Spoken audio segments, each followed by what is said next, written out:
Well, you're as quiet as you probably get, so I'm going to start this off. I'm Bill Draper from the Draper Richards Kaplan Foundation, and I want to welcome all of you. Thank you so much for coming.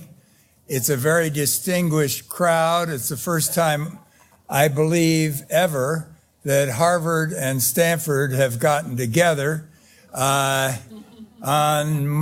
anything, probably. Now, Nancy Wang came up with this idea. We've been working with Nancy. She was in the White House before. Let's give a big cheer. And she's got some buddies who really put this all together, and Draper Richards Kaplan got in on it early, and we were just lucky to be the midwife. We want to thank Reid Hoffman, who is, by the way, a limited partner of Draper Richards Kaplan, and all of you are welcome to join that committee. $1 million minimum. Oh, sorry. Reid and by the way, they're very efficient. They had, all the panelists got a big sign saying, reserve space for them out in the parking lot. I don't know where the rest of you went, but anyway, we were all taken care of. And LinkedIn, the whole company has made this available to us, and we want to thank them. Well, our goals tonight are, first of all, to inspire Harvard and Stanford Business School alumni to get involved in nonprofit boards. And secondly, we want to educate alumni on the best board practices.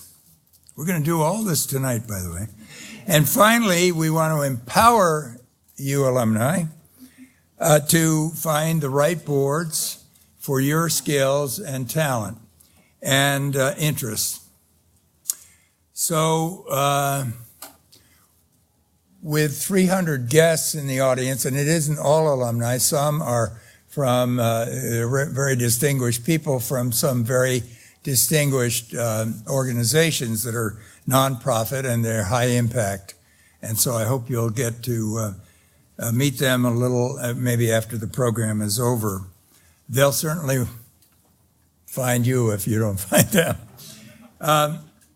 Anyway, 300 we have tonight, and it was sold out in 3.5 weeks. So that's sort of a record too, and there's really no better indicator than that fact to indicate the growth and excitement about social enterprise, and it's just growing all across the country. The event tonight really represents a unique partnership between alumni and faculty of two truly great institutions.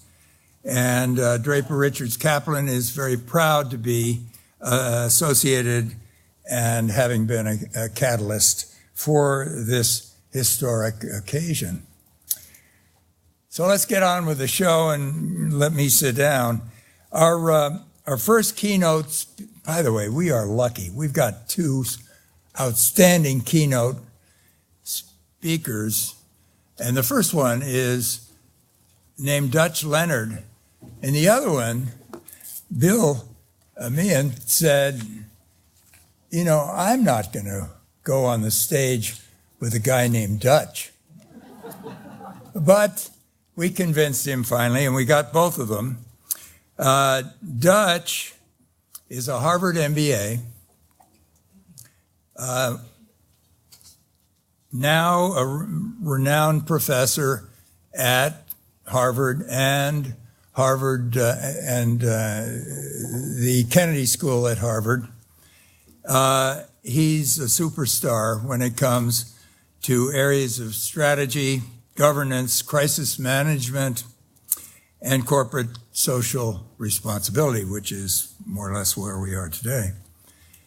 He's flown in from Boston just to be with us tonight, and we owe a big thank you to Dutch Leonard, and here he is, the man himself. Thank you so much, Bill. He's not quite as big as his reputation, but he's a big guy. Thank you. Thank you so much, Bill. And good evening to all of you. First, let me just say, it's an incredible thrill to be in a room full of people from some combination of Harvard and Stanford who are interested in nonprofits and in how we can improve performance in the social sector. And, who would have thought that there would be a wait list for this event? So first, I just want to say thank you to all of you for your interest in what we're doing here over the course of the evening. Second, I want to just say to Bill Draper specifically and to Draper Richards Kaplan Foundation how grateful we are for your support in being able to make this event possible, hosted here in on this beautiful campus and in this great setting by LinkedIn. As Bill has already observed, this is a unique combination. It is not easy to find things that Harvard and Stanford have done successfully together. And yet this is a combination of two groups, the group at the Graduate School of Business, the Center for Social Innovation, and we think of it as a sort of sister enterprise at Harvard Business School, the Social Enterprise Initiative, of which I'm the co-chair, and I'll say a few more words about that in just a moment. It's a combination of those two organizations and then two other organizations, the alumni groups that many of you have been involved with, who both in this area, both HBS alums and Stanford alums are working in teams with many nonprofits in the area. And it's all four of those groups that have come together. So we believe in consortia and groups working across boundaries, and this is a great example of that. So I'm very pleased to have the opportunity to be here with you all tonight and to have a chance to say a little bit about nonprofits and our views of how their performance might be improved. So I think you all have enough experience with Stanford and with Harvard Business School to know how you know when we're just going to start, when we're ready finally to start. You know what we do. This is what we do. So let me take just a moment and say a couple of words about the Social Enterprise Initiative, which is my privilege to be the co-chair of. This is an organization as a part of the Harvard Business School faculty and of the institution. And our director, Laura Moon, is here with us also tonight. She is an example of a great connection because she is a GSB graduate and an HBS social enterprise director. So there are strong links here, as you can see. What is social enterprise at Harvard Business School? Well, it's a group of people working across many different disciplines who are trying to focus on how we apply innovative business practices and create high-impact social change. That is how we help organizations. I refer to these as socially mission-driven organizations. I don't care if you're for-profit, non-profit, I don't care what your tax status is, what your form of organization is. If you're socially mission-driven, then we care about you and we want to know about how you're operating and we want to see if we can help. And this is a part of the mission of HBS. HBS has embraced this. And essentially, you'll notice the 20 years of impact. We have now been at this for 20 years. We celebrate this year our 20th anniversary. And we have, over this period, I think, become a part of the fabric of what Harvard Business School is about. So it is with that that I want to turn with you to some of the ideas that we've had about nonprofit organizations. Now, this group needs no great introduction. I think a lot of people understand how increasingly important the NGO sector is. Governments everywhere in the world are increasingly resource constrained, on the verge of the shutdown. Do we have to wonder about that? And yet there are increasing demands for performance, there are increasing social challenges, government's more and more constrained, so the social sector becomes more important, and there's a lot of work yet to be done. At our very best, nonprofits are have great intentions, are highly motivated, and are strong and well-positioned to do what they're doing, and they also are creative and innovative. At their worst, I don't know why we have to mention that in this room, but maybe we just say just a word about it before we pass this, because I'm going to take it as axiomatic that the organizations you're working with are good, and our challenge is to help them to get better. But at their worst, the nonprofit organizations and the social sector in general doesn't have a very high a standard of efficiency or incentives for efficiency. I think that's a real problem, a problem for us who are trying to help them. If they had higher demands for efficiency, they'd probably be more efficient. They don't have very strong mechanisms for accountability. They don't necessarily have to, they're not standards for reporting. They're standards for financial reporting, but not for other forms. So we don't hold them to account for themselves, and that's the main thing that I want to focus on tonight. That can lead to fairly low performance, and I like to put this in this way, that the central challenge of leadership in the social sector is that mediocrity is potentially survivable. That's not true for a political party, and it's not true for a business. You wait long enough, mediocre enough, and somebody's going to steal your lunch. But you can go on for a long time in the social sector with good intentions. So good intentions are understood to be enough. Good intentions and best efforts. I actually think it's important for us not to have that be enough, but for us instead to say, we're going to set a higher standard of performance because we can meet that higher standard and because the demands for it are so important. So here's how I'd like to think about that with you. Just to observe, nonprofits and the social sector in general get the hardest problems, the least resources because they have to go and convince people to provide resources, and they have the weakest mechanisms for producing efficiency. That's not a pretty picture, that combination. So within that, the miracle is that so many nonprofits and other social sector organizations are as effective as they are, given that the conditions would suggest that they'd hardly be able to perform effectively at all. So how do we think about that as potential board members and as people from the business sector bringing ideas into this sector to try to make it more efficient? So can for-profit business principles help us? Overwhelmingly. Absolutely they can. There's a sense of the importance of efficiency, the need for strategy, the orientation toward trying to understand what people really need and how we find out about that. All of those are really valuable ideas that could have much more purchase in the socially mission-driven sector. But the challenge is that this sector is also different from the other sectors that we operate, both government and the for-profit sector. And so for that reason, we have to be careful about how exactly we install the drive for efficiency and how we balance that against what these organizations are actually trying to do. That's really what I want to speak to. Here's a very brief picture of how we might think about that. Think about what the world of a nonprofit executive looks like.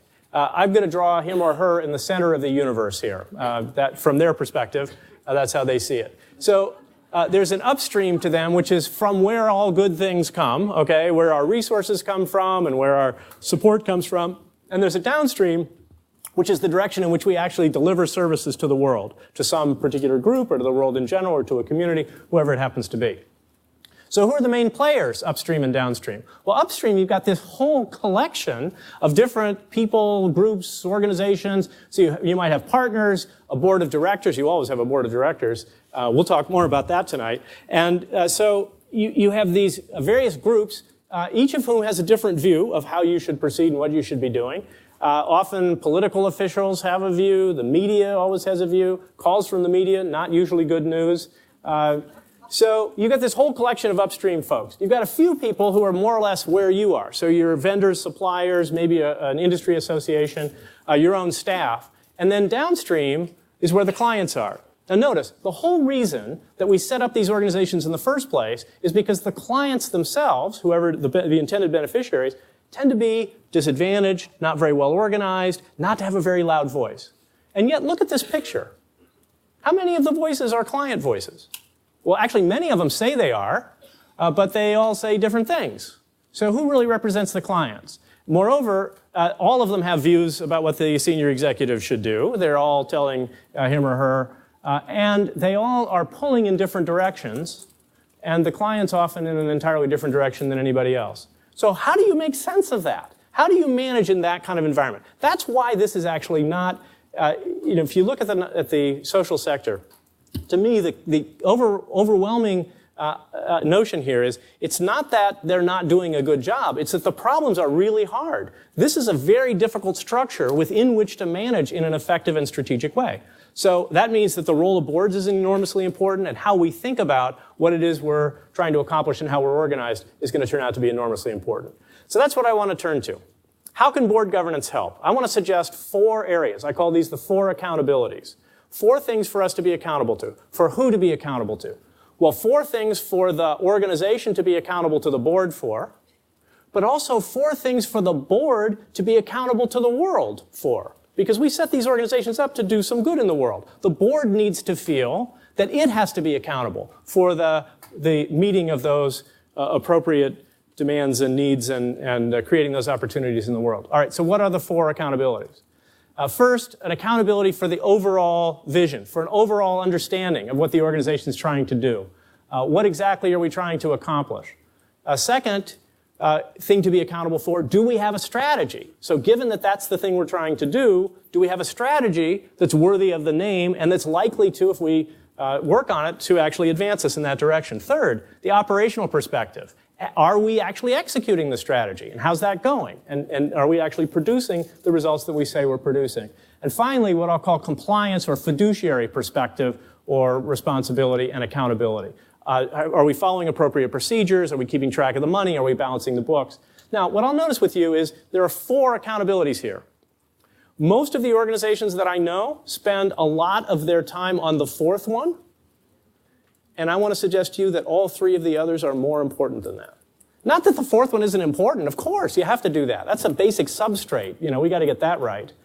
But it's way too easy for us to spend a lot of our time on the part that's about the fiduciary part because it's safer. We know how to make progress on it. We can tell, what's going on. And the deeper issues that are raised by these other 3 questions just don't have to appear.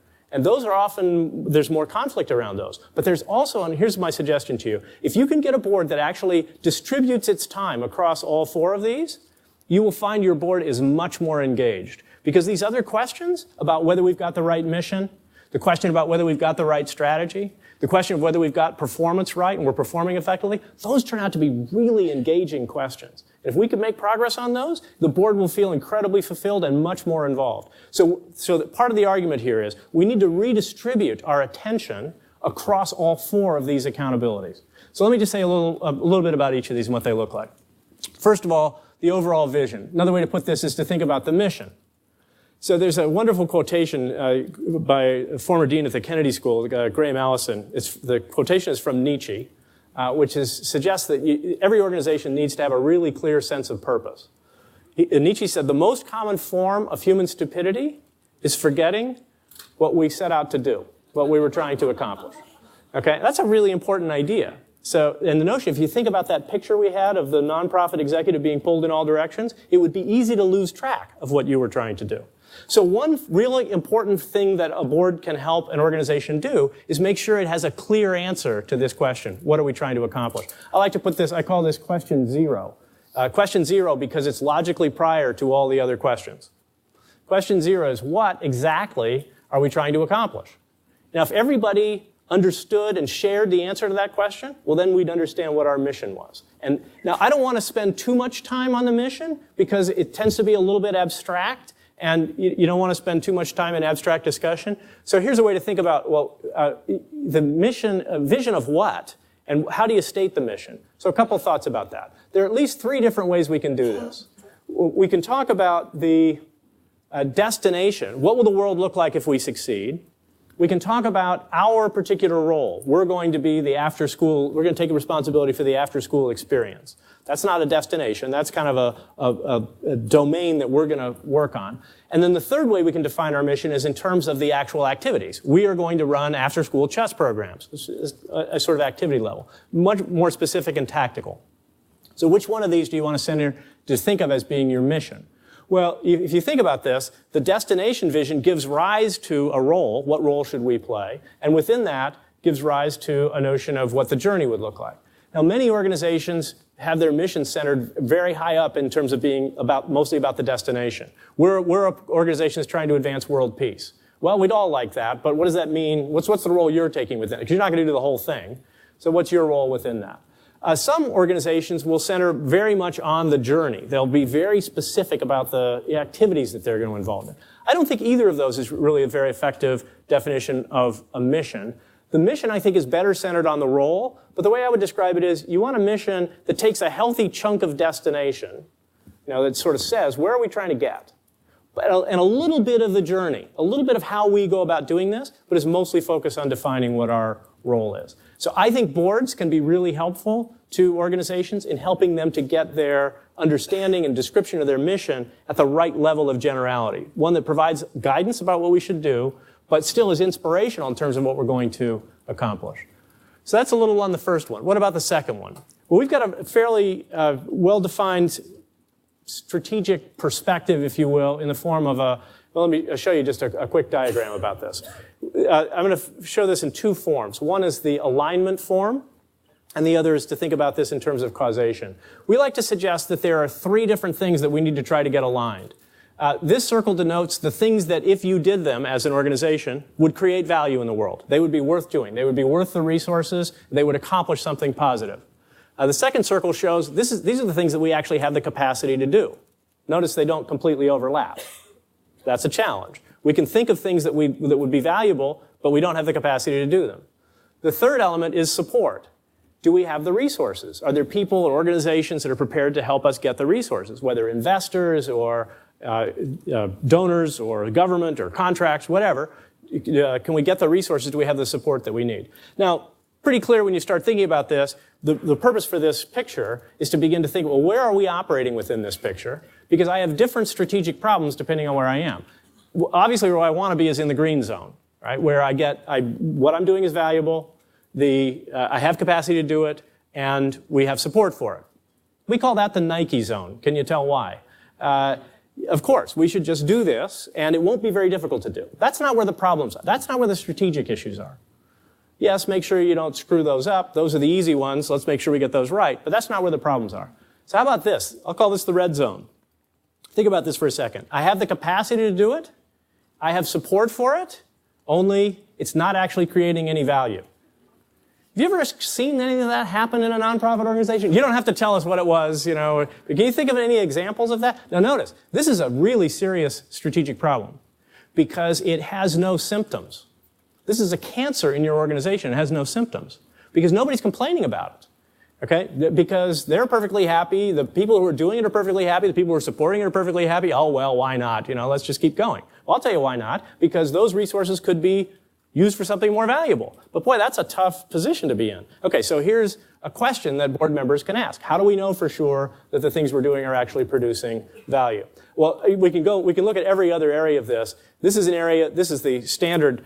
We could get support for this, and we believe it's valuable. We have to build the capacity, so there's a learning problem here. This is a more unusual one. We've developed the capacity. We think it's valuable, but we've got to get supporters. And this is one where board members could be really helpful. Who else can we find who would help us to develop more support for this? But this is the one I want to focus your attention on, the blue zone. This is the blue sky. One of my colleagues, after listening to me talk about this a number of times, said, you could put this in terms of dreams. This is the I have a dream part. Notice, because it's us by ourselves, where nobody is dreaming with us yet. So this is something we see as a possibility, so it could create value, but we have neither capacity nor support. Well, what should we do? Well, that's the innovation question in nonprofits. And I think we probably spend too much time operating in the green zone and not enough time thinking about being more entrepreneurial, finding risk capital to actually invest in trying out things that are in this blue sky zone. So that's just a little bit about how we think about strategy. I think strategy is underdeveloped in nonprofit organizations. And again, it's something that I think effective board members can help us to bring. Another way to think about this is I put that in terms of alignment, but you can also think about this in terms of planning. How do we plan? Well, when I figure out that thing that I want to do that's valuable, that helps me, I can then backtrack and figure out what capacity would I need to do that and what support would I need. So this is the planning direction, if you will. It's sort of counterclockwise around this circle. But there's another direction, which is the way it actually operates in the world. The support that I get produces capacity, produces the resources. So it runs this way. Capacity, the operation of capacity actually produces value. But now here's the big problem of leadership in the nonprofit sector. The creation of value does not necessarily produce support. Okay, doing a good job, actually producing something really valuable in the world doesn't necessarily mean that you're going to have people who are willing to support and provide the resources for it. So here's a real challenge, a leadership challenge. Does that arrow exist or not? And this is a great role for board members to help, once we say, this is something we think is really valuable, to help convince people on the basis of that, other people, to support the enterprise. So this is a great opportunity that can be created by effective board members. Okay, that's a little on strategy. What about operations? Operations, essentially, we have to think about the value chain. The value chain is how you convert your inputs and activities into outcomes. The way I like to think about this is in terms of 3 zones, if you will. The first one is the relationship between the inputs I have and the activities. Can I tell what's going on inside my organization? That's the administrative role. My answer is you better be able to do that. You better for sure have a good command of that. The third zone is sort of way out there. For Head Start, this is the question, did you actually improve the postgraduate income of the people who are in Head Start? Well, I got to wait 20 years to find that out, right? So what I want is to focus on something that's in the middle. I'll refer to this as results management, and it's the relationship between the things we're doing and the sort of intermediate outcomes that we can define.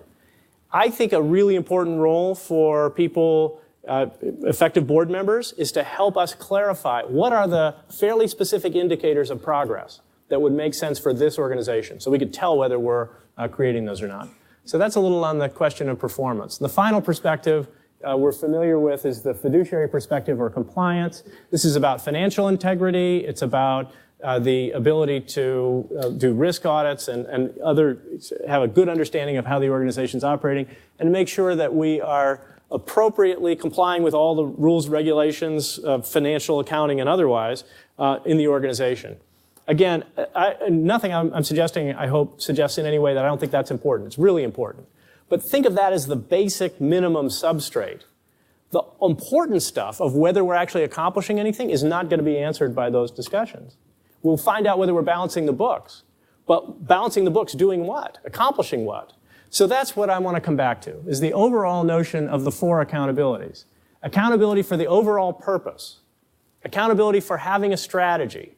Accountability for performance on the strategy. And accountability for integrity.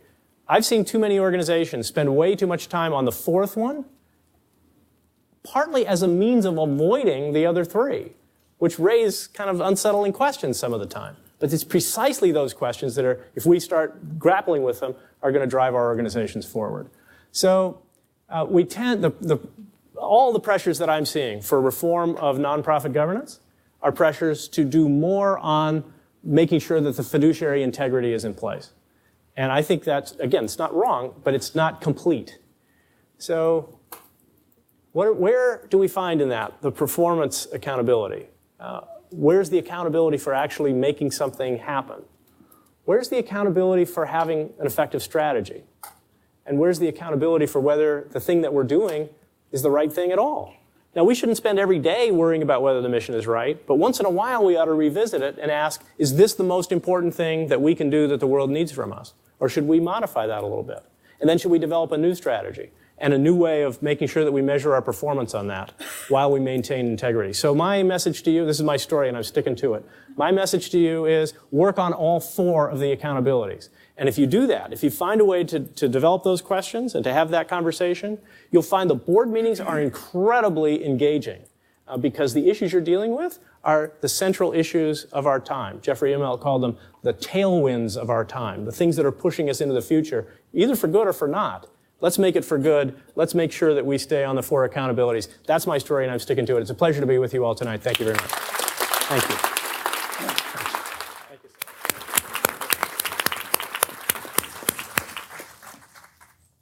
Thank you very much, Dutch. So, Bill Meehan is another superstar. He's a Stanford MBA and has written and spoken on many occasions about performance management, philanthropy, and many other right-on subjects that are appropriate tonight.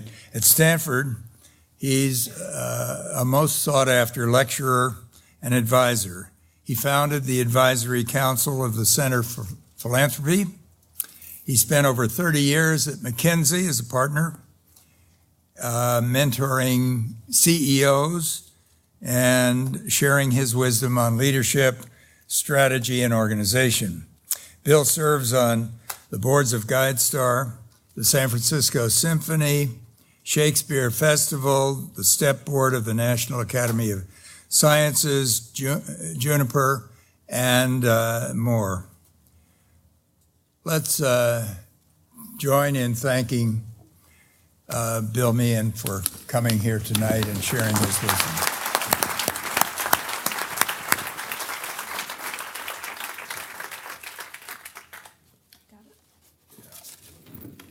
Thank you, Bill.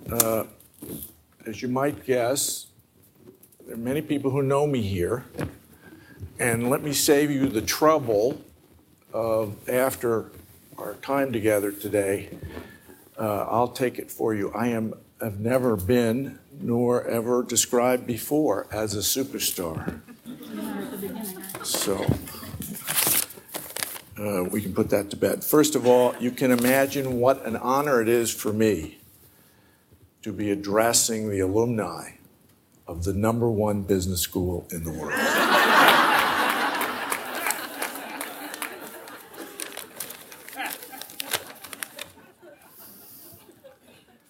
And the surest sign of that, of course, is that Harvard has come here.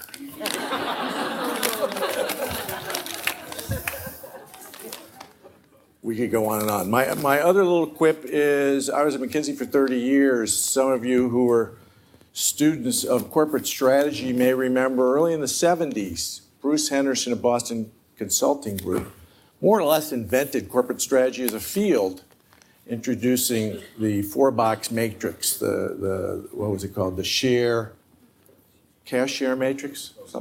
Growth share matrix. And it had 4 elements.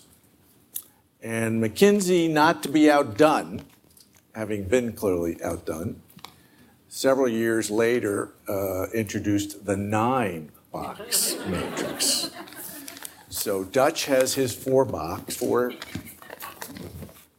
guidelines, what? 4 accountabilities. I have my 9 attributes. And just like those 2 corporate strategies things, they're just similar enough to be on the same agenda, but different enough to confuse you. So let me introduce my 9 attributes. So I've taught this nonprofit strategy course for 16 years and have served on many boards and done lots of consulting. I call them attributes or principles, not rules, because like in most things to do with governance and organization, if you cite me 4 rules that make a lot of sense, I can show you some nonprofit that violates every one of them and in fact is well governed, and I can show you another one that adheres to the rules and is just awful. It really is a topic where judgment has to come to bear. Let's see if this works. It does. So the old Sicilian proverb is that fish rot from their heads, nonprofits rot from mission and the board. I've never met a dysfunctional nonprofit where it wasn't, in the end, a board problem. And it's almost always true that there is a lack of clarity about what the mission is, much less assignment about it. It has to be an aspirational mission. It's a nonprofit. I agree with Dutch. These are, by definition, mission-driven organizations. It doesn't take a corporate strategist to realize that in order to do strategy for a nonprofit, if it's mission-driven, you have to have a clear and focused mission. And you have to have understanding and commitment from the board. I'll use the following setup for a couple of examples. I've taught this course for 16 years, roughly 1,000 students. And in the 3rd class every year, they pick a nonprofit and they're told to analyze the mission, to evaluate it, and then subsequently to talk to 4 or 5 stakeholders about it. Fully 3/4 of the missions, when you read them and hear them, make no sense at all. They just don't pass the language test. You go. And, I have a simple standard. Can I tell what that organization does? Oh, people say, how unimaginative. And I go, really, just, it's not that big. And how many times? Mostly the virus is vagueness. We have this virus, vagueness, non-specificity is inspirational. You said, to serve world, we alleviate world poverty one family at a time. It's the San Mateo Food Bank. I happen to believe a mission that says, feeding the hungry of San Mateo County with groceries. I mean, it's inspiring to me. You can tell us what we do. But vagueness, lack of focus, we could talk about mission for the rest of the evening. We're not hard on nonprofits. And then you talk to various stakeholders, board members, staff people, clients. And it's a very rare event where they can even state the mission. And I'm not talking about a vocabulary quiz. And very often they don't even agree. And again, if it's a mission-driven organization and you're going to run it with fundamental rules and principles of management, the mission has to be clear, it has to be focused, has to be inspirational, and it has to be the source of guiding people's behaviors. You'll see that Dutch and I are largely in alignment. There's a couple places where I'm going to differ slightly. So you have a mission, and you need explicit goals, strategies, and plans to achieve the mission. And again, you're reading this and saying, of course, and the answer is of course, and most of the time they don't have it. And you and we and other stakeholders have every right to demand it.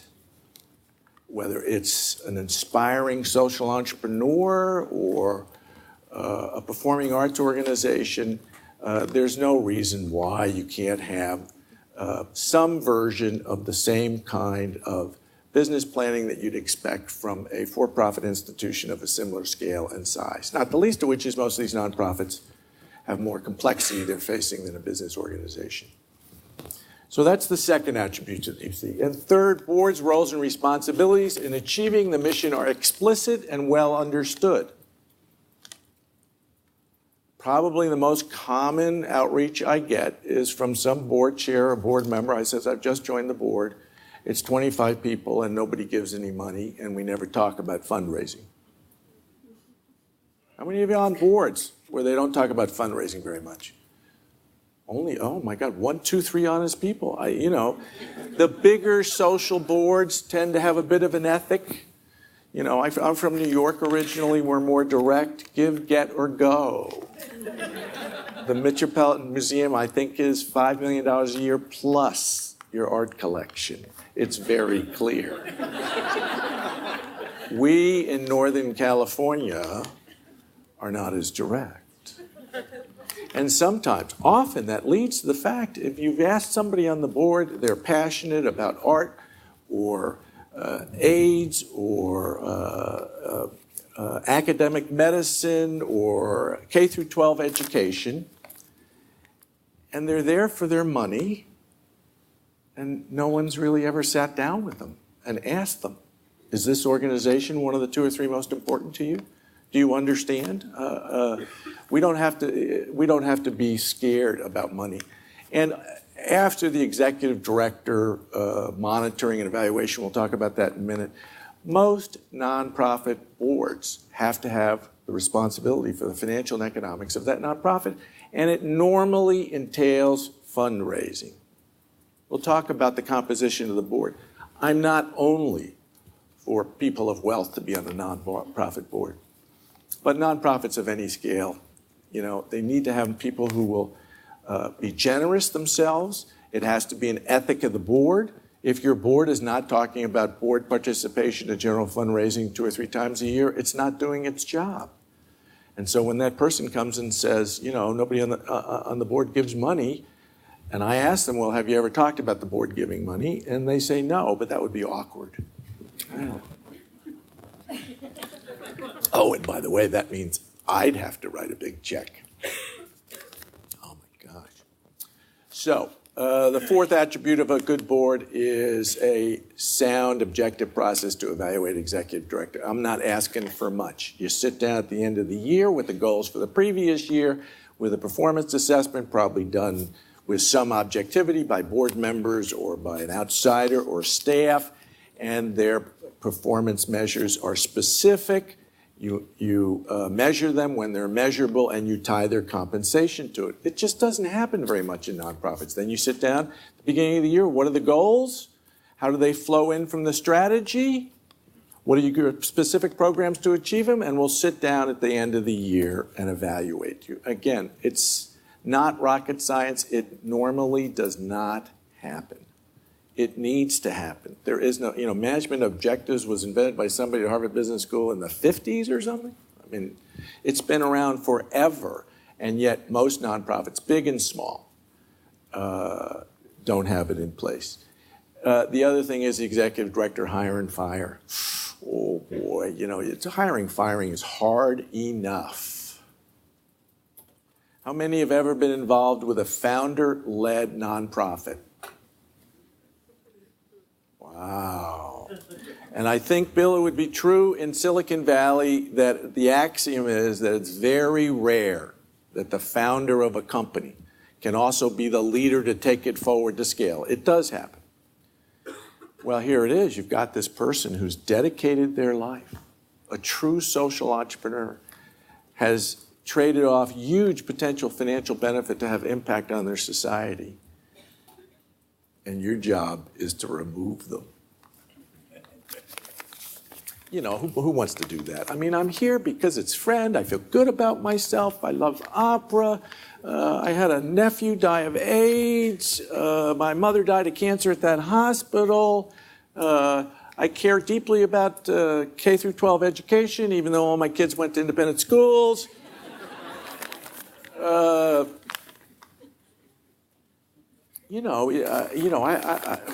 had to do that a couple of times. When you have to sit down and tell a founder that it's a new role. The classic one I'm dealing with now is, can we make them chairman? Any of you ever been in a business or a project or a company where you moved on and then you went to a meeting, and the first meeting is always about, we finally can fix everything that other person did, so we're going to have that person chair the board. Well, he really deserves it. All I can say is whatever is true of business entrepreneurs and founders is more true for social entrepreneurs because it's all their ego. There's no money. They're doing it to dedicate their life to doing what they think is important. We could go on with roles and responsibilities. Hiring and firing and evaluating and fundraising. I'll leave it with two. There's two or three others. Call me when you get those two done really well, and I'll tell you the three other ones. Okay. What size of a nonprofit board? What's the optimal size of a nonprofit board? 7. 15. 5. Varies by board. Best board I'm on by far in terms of function is the San Francisco Symphony. It's 85. Stanford is 35. The Harvard Corporation Board is how big? 8. Yeah, I mean, you have to admit, Stanford and Harvard are, pretty well-run nonprofits. So the answer is 17. So I've been telling that joke now for, 10, 15 years. And one time I was on a panel like this with Jan Masaoka, who led one of the really good nonprofit consulting firms. And she told me somebody once did a survey, and the answer was that the mean was 17. I don't have a number for you. It's like anything else. It does depend. You first need a small group of committed and cohesive leaders. This is what almost every nonprofit that is not functioning lacks. How many times? It's probably even more common than people coming to me because the board's not participating in fundraising. What's the problem? Our board is not active. They don't show up. They don't care. They don't give money. What do I do? And I call it the one-in-a-row problem. There is no conceptual, strategic framework. If you don't have a board member who is active and committed, go get one. Then get another one. Then get another one. And if you have a board of 3 to 7, you can stop there because you're never going to have 4 out of 7 who are really involved, not for more than a half a day. And if it's a large board, 35, 50, you're never going to get more than 12 or 15. And obviously the really best boards do it organically. It just happens. People stay on the board, ask their friends who are committed, cultivate them. That's a very good thing to do. But at least in my case, the first thing I look at a board, I will not help a nonprofit that does not have a good executive director and 3 or 4 board members who are doing what they're supposed to be. Don't ever spend any of your time on a nonprofit that doesn't. It's a waste of your time. I have years of my life that I spent and invested to save you the trouble. Without the incentives, I'm not saying it doesn't happen, I'm saying it doesn't happen. Okay? It's not worth your time. It really isn't. And there's too many really good nonprofits doing important work that you can spend your time and resources on. How much time do I have? Okay, that's good. The next thing, how large should a nonprofit board? The answer is I don't know. My rule of thumb is, and it's quite measurable, you can't go much over 10 or 15% of your board members being inactive, and you'll never get it below that. You can probably do 20, 25%. What you need to create is a board where it's a serious board and you know it. And we all know the difference. You go to a board, you actually read the materials before, you think about questions. You know if you say something, someone's going to ask you a follow-up question. It's serious people who are committed. If you go to a board meeting and people show up late, they're not paying attention, they don't show up, they're all just kiting it through, well, you probably have a board size problem. You also have a board composition problem. And there are lots of different people who can make contributions to nonprofits, of course. Boards of nonprofits should be diverse in every sense. And it's perfectly fine not to have people who aren't wealthy, representatives of the client community, representatives of just other people. Obviously, racial, ethnic, sexual diversity of any kind that makes sense, you should have. I do believe that everybody on the board should give some money. I don't care whether it's $50, but everybody ought to be able to say 100%. And it should be very clear to people that not everybody has to be the big donor or the big asker, as long as they're making an important contribution. The example I always use is about a guy I never met, famous lawyer in San Francisco, Bill Koblenz. I think he died 10, 20 years ago. I never met him. He was on the symphony board with me for 15 years. I never saw him. It's not clear he liked the symphony. I don't know whether he gave any money. But once or twice a year, the symphony would have a problem with the San Francisco city, and they would call Bill, and it would go away. And, I think this, you don't have to be foolish about it. For organizations that have a certain need should respect it. Work, wealth, and wisdom is the old saw. Please don't get me in trouble, but the most undervalued resource in the United States in the nonprofit sector remains the volunteer woman. You go to almost every nonprofit, not every one. There is a very smart, capable woman of 1 or 10 who are doing a lot of the work. They may or may not also be generous. Wealth is obviously key, and I just wish the sector would go about it. I tell my students, if you are taking my course in the business school in the hopes that you will be protected from the issue of money, I am here to disappoint you. In the nonprofit sector, it's even more about money than for the for-profit sector.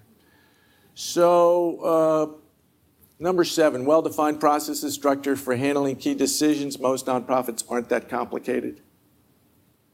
From a governance point of view, you need a governance or nominating committee, you need a finance committee, you need a separate audit committee, you need a development committee. If your board is larger than 15, you need an executive committee where most of the real decisions are made and the work is mostly done in the committees. Get over it.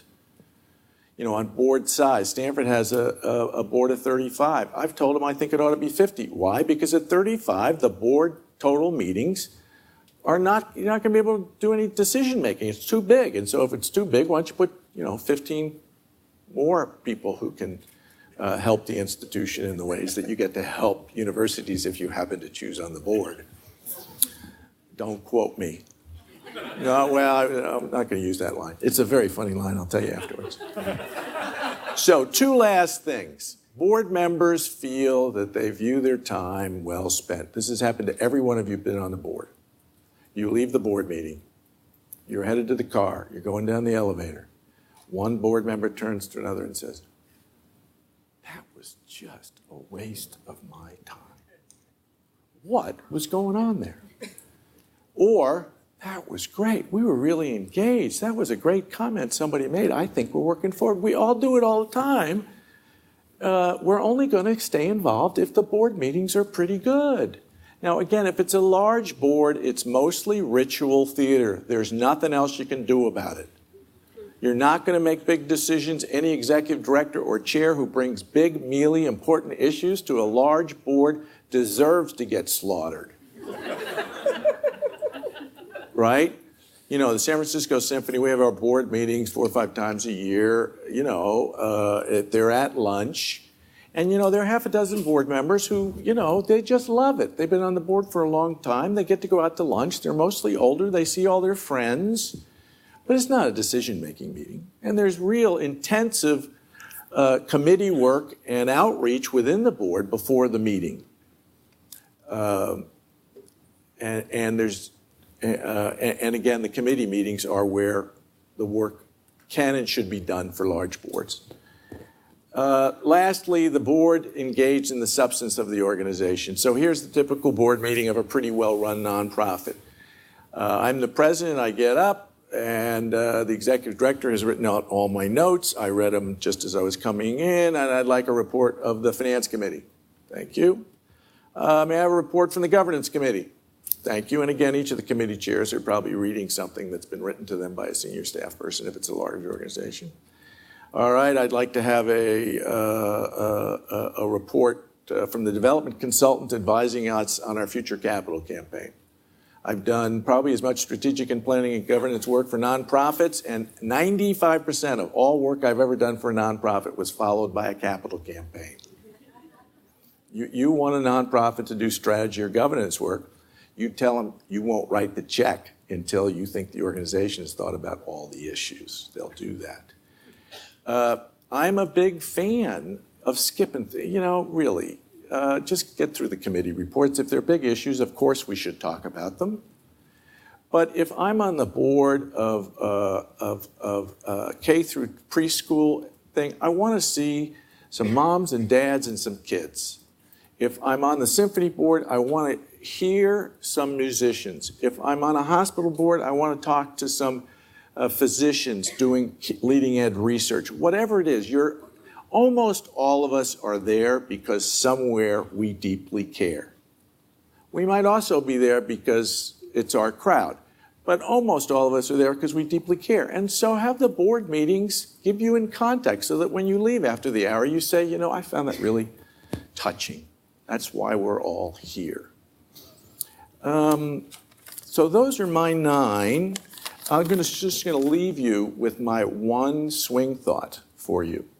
You're all very smart, very accomplished. You wouldn't be here if you weren't. That's not a throwaway line. Most of you, when you go into nonprofits, and by the way, the staff people laugh about it all the time, check your intelligence and self-confidence at the door. They go, how could that person be so accomplished? And they, So number 1, start asking stupid questions until you find out what the right questions are. Because most of us are worried. He's an esteemed physician. That's a musician. That is, that's Jim Thompson. He knows all about positive coaching. I can't ask Matt Flannery a tough question. He's the rock star of microfinance. You can't do that. No, the answer is ask him stupid questions. And then at some point, you're very bright. You'll figure out, oh, that's the right question. And then keep asking that question until you get an answer. It works every time. The problem is that nonprofits, corporate boards, suffer from the virus of cronyism. Nonprofit boards suffer from the virus of peer pressure. Oh, I don't know. Everybody else, it's like a class at Harvard Business School. You know, I can't ask that question. Everybody else knows the answer to that question. Well, they probably don't, number one, and number two, you have the right to the answer. So I'll leave it at that. That's pretty good, and thank you very much. It's an honor to be here with you.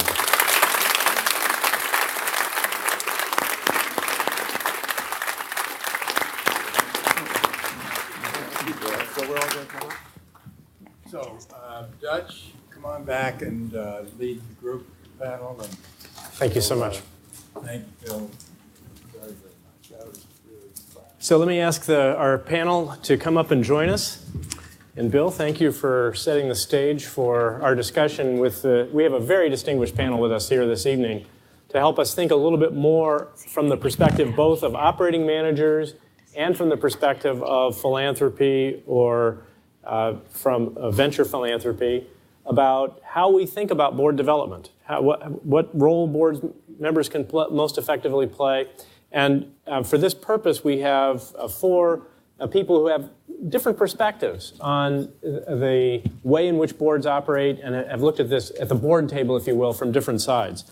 So I thought we might start with the operating perspective and then move more to the philanthropy and the perspective of people who've served on boards extensively. And so here's how we're planning to proceed. So we're going to treat all five of these as our panel. Bill's just had a chance to give you some of his thoughts. So I'm going to ask the other panelists each to give you some of theirs. And then I may ask a question or two of this esteemed group, and then we'll go to your questions. So be thinking about what else you want to know and to hear from these folks. As I said, why don't we start with the operating perspective first. And I'm going to be very brief in my introduction. Explain to each of these people that I'm sure you would rather hear from them than about them. And you have very short bios in the program of each. So I'm going to start, Ellen, if we could, with you. Ellen Moore is the foundation of is the founder and CEO of the New Teacher Center, an organization dedicated to accelerating the improvements in performance of teachers, which spun off from a university, so became a nonprofit in this space. And Ellen, maybe you could just tell us a little bit about your understanding of what do you see as the problems and challenges of nonprofit boards, and what are you looking for from your board? That's great. Well, first of all, I want to thank all of you for joining us, and I want to thank both Stanford and Harvard for inviting me. I actually sat here listening eagerly at the edge of my seat to Dutch and to Bill, and I was sort of assessing how good we are. How good is our board, and how good is my leadership, and do we have a mission, a vision, on and on, right? And I'm new to the nonprofit sector. We were in the university, as Dutch said, and we took an $18 million program out of the university 4 years ago. So we're just starting our 5th year as a nonprofit. And we are now a $30 million nonprofit, reaching 25,000 brand new teachers across the country, and in the process of a growth capital campaign to try and ultimately reach 60,000 new teachers, right? And that would be about 16% of all new teachers. Now, let me just tell you something. Coming out of the university, I had sat on boards. They were much like some of the problem boards that we've heard Bill talk about. And I was like, oh, I'd leave those meetings deadly, just so bored, and I wondered what I was doing. And I'd left a lot of faculty meetings, deadly bored, and thinking, what am I doing? So I have been driven personally to create the best company in America and to have the best board. And I've had the great fortune of starting with SV2 and having a grant from them. It was $50,000 a year for 3 years. One of my colleagues, a high-level colleague, said to me, why are you wasting your time? Such a small amount of money. And I said, given all the due diligence and all the requirements and what they wanted, and I said, it's not about the money. It's about the network. And I sat down at an SV2 meeting, just like you've sat down this evening, wondering where to sit and who's next to you. And I happened to sit by a fellow by the name of Lance Force, who's somewhere out in this audience. Where are you, Lance? Right there. And he became so excited in the work we were doing. He was like at the edge of his chair. And he said, wow, you're at an inflection point. And I'm like, wow, that's cool. He seemed excited. And he said, have you thought about spinning out of the university? It took me a while to spin out, but Lance has been at my side where we actually handpicked our board. Our board is filled with 11 smart, talented, passionate, capable humans. And I haven't experienced very many challenges. But let me just say to you that I think whether we look at Dutch's framework or we look at Bill's 9, they're all correct. At our board meeting, when we're there from 9 to 2, and we have to shoo the board out. It's like constant engagement, dealing with fiduciary areas which are critically important, but they take up about this much of an agenda that's packed. And we talk about this as having a generative board, a board that's engaged in inquiry and problems, and there's a transparency, and it's energizing. I have to say to the board members on occasion, whoa, because, I mean, like we just had a strategic planning process, building out really our strategy over the next 4 years. And we're going to dramatically reach more new teachers, both face-to-face and online. Our board introduced us to MOOCs. A board member said, Lance and Gary said, come and let's experiment, get over there and talk with Andrew Ng and his colleagues, and let's see about doing a MOOC. Now, we did a MOOC. It was a powerful MOOC. We had 26,000 people sign up. We only had, I think, 16,000 show up. We only had 5% end. But we learned a lot. And we said we would do it again. And we wouldn't have done that had it not been for a board member. Our board is at their edge of their seat, trying to deliver on the promise of a quality education for every child. We're focused on underserved communities, and we want to make sure that we have a smart, talented, passionate, and capable teaching force. Ellen, thank you very much. So let me turn next to you, Matt. Ellen has posed, it sounds, Ellen, as if you want your board members engaged and to bring a variety of different perspectives. That's part of what you are talking about. Matt Flannery is the CEO, and as Bill Meehan has already observed, a rock star in the world of microfinance for entrepreneurship. So Matt, tell us a little bit about how this, do you agree with Ellen's list? Is that what you're looking for from your board? Or would there be other things that you would also emphasize? I just want to say I find it ironic that we're here talking about good decision-making and good governance when the government will be shut down in 2 hours. Right? So don't take the bus home. I took Zipcar. Sorry, that didn't address your question. Not at all. I would share a lot of the same thoughts that the two speakers tonight shared when I was looking through the list, whether it be 6 truths or 9 truths or 13 bullet points. They all really applied well to Kiva, and we're in a phase where we're really trying to develop our board. We've had a very small board and a very strategic board, and a board patterned after for-profits. We have a bunch of venture capitalists and entrepreneurs on our board, including Reid Hoffman, who founded LinkedIn, and Jenny just stepped down from our board after rolling off for being on our board for a number of years. Jenny Schoenstein from the Draper Richards Foundation, Draper Richards Kaplan Foundation now. Anyway, our board is 6 people, and it's quite strategic and quite focused on strategy. And I think Kiva's at a period of scale. We are doing about $150 million in loans to 80 countries a year. And so we're in a period of professionalization and scale, including our board. So we're going through our first process of taking this organic, sort of really tight, knit group of entrepreneurial strategic board members and trying to expand to about 10 or 12 people to sort of fulfill the governance function a little bit more thoroughly in the year's future. So I'm sort of in a period where I'm wondering how to expand a board, how to run a board nomination committee process, and how to what to look for and where to look for that. So how would you say your board's evolving now as you're coming to a larger scale? What are you now looking for that's a little different than in the past? Well, I would say, we're doing a lot of banking, and we're integrating with a sort of interacting with a lot of regulations, whether it be sort of securities laws, money transfer issues, banking laws internationally in 70 countries. So we're looking for a little bit more regulatory expertise on the board, banking expertise on the board. We're also looking for nonprofit expertise, since we don't really have people with a lot of nonprofit experience on the board. We have mostly for-profit, venture capital, so entrepreneurial experience. So, and also fundraising. We haven't had a fundraising board, but we're interested in adding people that will help us raise capital as well. So I think this is great, because what Matt and Ellen pose for us is from the perspective of the operating managers, the executives who are trying to run, build, and develop these businesses. They want board members who can contribute specific perspectives and particular expertise, and that changes over time as you go along. But there's also the challenge from the other side, the people who are looking for to be on a board, or the people who are trying to help a board develop. So let's turn next to Phil Estes. Phil is co-founder of Horizon Holdings, but also a very active community leader and philanthropist in his own right, has been a board member of a variety of different organizations.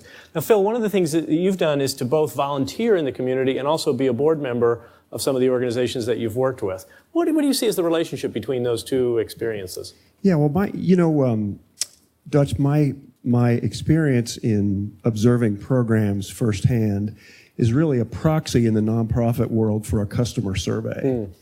So, you guys discussed before that in the for-profit world, the customer votes, right? If the customer doesn't like the color of tennis shoes that you make, they buy something else. If they don't like the sizes that you offer, or the customer service in your store, or your prices, they walk with their feet and go somewhere else. In the nonprofit world, the customer doesn't get a vote. The nonprofit world, the client, in my space where I volunteer mainly, is at-risk youth or at-risk adults, at-risk families. They don't get a vote. And so, for them, if I'm going to serve them, I want to know what it feels like to be in the Tenderloin in San Francisco at 3 a.m. when somebody gets mugged and the cops come. I want to know what it's like when it's been raining for a week and we find some poor little kid lost in Golden Gate Park and we bring them to the shelter. I want to see what it's like. And there has to be a distinction between my role as a board member and my role as a program volunteer, and I have to sort of keep that separate. Any good executive director worth his or her salt wouldn't put up with a board member trying to tell him or her how to run the program. But on the other hand, it does give me some real gravity in terms of having a sense for how the programs work. And Phil, how do you, when you're looking for a board to join, what sort of things attract you? What are you looking for in terms of the way the board operates or what you bring to it? I think at its core, and I think both you guys mentioned this, serving on a nonprofit board is an emotional experience. It positively, absolutely needs to have a mission that really resonates at the core level. If it's an organization that does great work, but the mission doesn't resonate, keep looking. You're in the wrong spot. So however one defines that connection, I think that's kind of where it starts. Nonprofits are resource constrained. They can have scope creep because they chase the money. I look and avoid that like the plague. I wonder if I can make a helpful impact if they're going to listen to me but not follow me. If they're going to listen to what I have to say and take it critically, but not necessarily as, the gold standard or the word. I look at, is there a role for me to help and can I help? I look at outcomes. Does the organization measure its outcomes? Does it have a metric by which it evaluates whether it's being successful and serving its clients? I look at its team. I look at its executive director. I look at who funds it and who used to fund it, who's its board and who used to be on its board, that kind of thing. But most important, what gets you through the night is the passion for the mission of the organization. That's great, very helpful. Let me turn now to Robin Richards-Donahoe, who is the co-chair of the Draper Richards Kaplan Foundation, and who has both experience in venture capital and also in being a board member of nonprofit organizations, but as a representative of the foundation, works with a bunch of organizations that you're supporting, that you're providing grants to. And as I understand it, you all have chosen not to be board members of those organizations directly, but you have a big interest in how the boards are developed. So maybe you could talk to us a little bit about how you think about how you develop those boards and what you see as the critical functions.